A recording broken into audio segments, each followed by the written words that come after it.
Hello, this is Elizabeth from SnapIDA.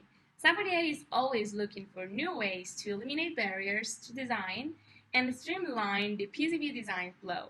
Today, we are really excited to show you how our Altium Designer plugin works.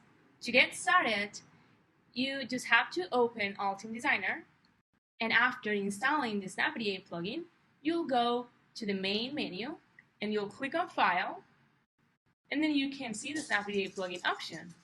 And then you click on it, and then you can see Design in Form. You will put your SnapIDA username and your password. And then you'll click on Login.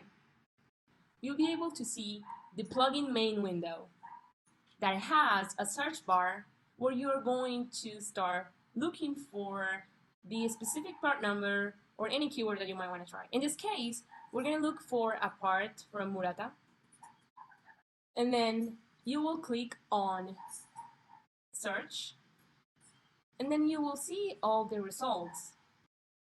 For this example, we will click on the first search result, and then you'll be able to see things like a really short description. You can see a preview of the schematic symbol and the PCB footprint as well. You can see the manufacturer name and, of course, the part number. Just click on download. Once it's done, you will be able to find all the libraries you have downloaded in the components folder.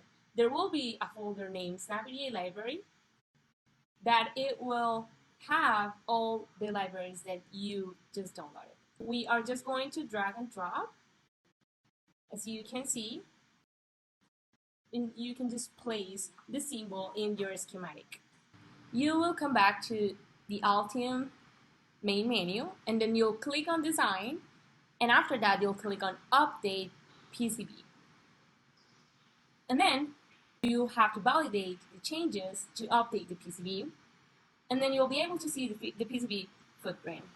And so that's all.